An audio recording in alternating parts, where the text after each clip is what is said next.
ശബരിമല യുവതി പ്രവേശനത്തിൽ സർക്കാർ നിലപാട് തിരുത്തുമെന്ന സൂചനയുമായി ദേവസ്വം ബോർഡ് പ്രസിഡന്റ്. ശബരിമലയിലെ ആചാരാനുഷ്ഠാനങ്ങൾ സുപ്രീം കോടതി അറിയിക്കും. നിയമവിദഗ്ധരുമായി കൂടിയാലോചിച്ച് നടപടി സ്വീകരിക്കും. ശബരിമലയിലെ യുവതി പ്രവേശനത്തിൽ നിലപാട് തിരുത്തുമോ എന്ന ചോദ്യത്തിനാണ് ദേവസ്വം ബോർഡ് പ്രസിഡന്റ് അഡ്വക്കേറ്റ് പ്രശാന്തിന്റെ മറുപടി. ആദ്യം ആ പ്രതികരണം കാണാം. ഞാൻ പറഞ്ഞത് നിയമവിദഗ്ധരുണ്ടല്ലോ, സുപ്രീം കോടതിയിൽ ഇരിക്കുന്നൊരു കേസാണിത്. ഭരണഘടനാ ബെഞ്ചിന് വിട്ടിരിക്കുന്നൊരു പ്രശ്നമാണ്. സ്വാഭാവികമായും ഈ കാര്യത്തിൽ ഞാൻ ഈ അഭിപ്രായം പറയുന്നത് തന്നെ ശരിയല്ല. എങ്കിലും ഒരു അവ്യക്തത ഉണ്ടാക്കാൻ ശ്രമിക്കുന്നുണ്ടല്ലോ.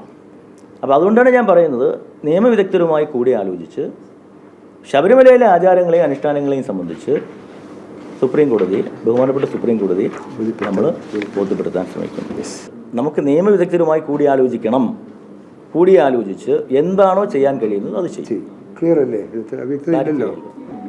ഞങ്ങളൊക്കെ അഡ്വക്കേറ്റ്സ് ആണ്. പക്ഷേ സുപ്രീം കോടതിയെ സംബന്ധിച്ച് ഭരണഘടനാ ബെഞ്ചുമായി ബന്ധപ്പെട്ട വിഷയങ്ങളെ സംബന്ധിച്ച് ആധികാരികമായൊരു അന്വേഷണം വേണ്ടേ? അപ്പം അതുമായി ബന്ധപ്പെട്ട നിയമവിദഗ്ധരുമായി കൂടി ആലോചിച്ച് അതിനെ സംബന്ധിച്ച് ശബരിമലയിലെ ആചാരാനുഷ്ഠാനങ്ങൾ ബഹുമാനപ്പെട്ട സുപ്രീം കോടതി ബോധ്യപ്പെടുത്താൻ പരിശ്രമിക്കുമെന്ന് പറഞ്ഞാൽ പിന്നെ അത് തീർന്നില്ലേ തന്നെ. ഞാൻ വ്യക്തമായി പറഞ്ഞല്ലോ, അതിന് പിന്നെ കൺഫ്യൂഷൻ ഇല്ല. ശബരിമലയുടെ ആചാരാനുഷ്ഠാനങ്ങൾ ഒരു കൺഫ്യൂഷനും ഇല്ല. ശബരിമലയിലെ ആചാരാനുഷ്ഠാനങ്ങൾ എന്താണെന്ന് അറിയാമല്ലോ എല്ലാവർക്കും.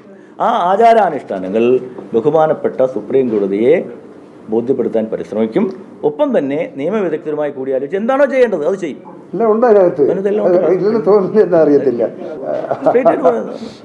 ബോധ്യപ്പെടുത്താൻ ശ്രമിക്കുമെന്ന് പറയല്ലേ? ബോധ്യപ്പെടുത്താൻ ശ്രമിക്കുമെന്ന് പറഞ്ഞാൽ അതിലെല്ലാം ഇല്ലേ? ടിൻഡുദാസ് ആണ് ചേരുന്നത്. ടിൻഡു, അയ്യപ്പ ഭക്തർക്ക് മുന്നിൽ ഒടുവിൽ സർക്കാർ കീഴടങ്ങുന്നു, അങ്ങനെ തന്നെ വേണ്ടേ നമ്മൾ മനസ്സിലാക്കാൻ?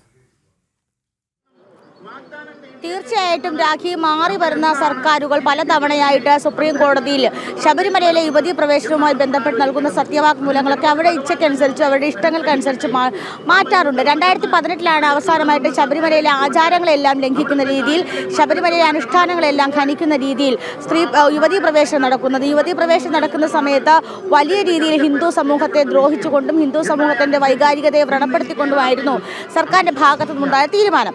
അതിൽ നിന്നുമൊക്കെ മാറി 2025 ആകുമ്പോഴേക്കും ഭക്തരെ അല്ലെങ്കിൽ ഹിന്ദു സമൂഹത്തെ പരിഹസിക്കുന്ന രീതിയിൽ, ഹിന്ദു സമൂഹത്തെ അല്ലെങ്കിൽ ഭക്ത സമൂഹത്തെ പരിഹസിക്കുന്ന രീതിയിൽ വലിയ രീതിയിലൊരു അയ്യപ്പ സംഗമം എന്ന ആശയമായിട്ട് സംസ്ഥാന സർക്കാരും ദേവസ്വം ബോർഡും വകുപ്പും ഒക്കെ മുന്നിലേക്ക് വരുന്നു. 3000-ഓളം അയ്യപ്പ ഭക്തന്മാരെ പങ്കെടുപ്പിച്ചുകൊണ്ട് അയ്യപ്പ സംഗമം പമ്പാ തീരത്ത് അയ്യപ്പ സംഗമം നടത്തുന്നു. ഇതിൻ്റെ പിന്നിലുള്ള ദുരുദ്ദേശം എന്ത് എന്നത് പല ഘട്ടങ്ങളിലായിട്ട് നമ്മൾ ചർച്ച ചെയ്തിട്ടുള്ളത്. അവിടെയാണ് ശബരിമലയിലെ ആചാരാനുഷ്ഠാനങ്ങൾ സംരക്ഷിക്കുന്നതിന് വേണ്ടിയിട്ട് ഇത്തരത്തിൽ സർക്കാരിൻ്റെ ഭാഗത്തു നിന്നുമുള്ള സുപ്രീം കോടതിയിലെ സത്യവാങ്മൂലത്തിൽ മാറ്റമോ തിരുത്തലുകളോ വരുത്തുമോ എന്ന മാധ്യമപ്രവർത്തകരുടെ ചോദ്യത്തിന് അത്തരത്തിലൊരു പരിശോധന നടത്തുന്നത് അനിവാര്യമാണ് എന്നുള്ള സൂചനകൾ ദേവസ്വം ബോർഡ് പ്രസിഡന്റിന്റെ ഭാഗത്തു നിന്നും ഉണ്ടാകുന്നത്. Devaswom board president advocate PS Prashant ഇന്ന് നടത്തിയ വാർത്താ സമ്മേളനത്തിൽ ഇതുമായി ബന്ധപ്പെട്ടുള്ള ആ ഒരു സൂചന നമുക്ക് ലഭിക്കുന്നത്. ഞാൻ നേരത്തെ സൂചിപ്പിച്ചതുപോലെ തന്നെ മാറി വന്ന സർക്കാരുകൾ അവരുടെ ഇഷ്ടത്തിന് വേണ്ടിയിട്ട് സത്യവാങ്മൂലങ്ങൾ മാറ്റിയിട്ടുണ്ട്.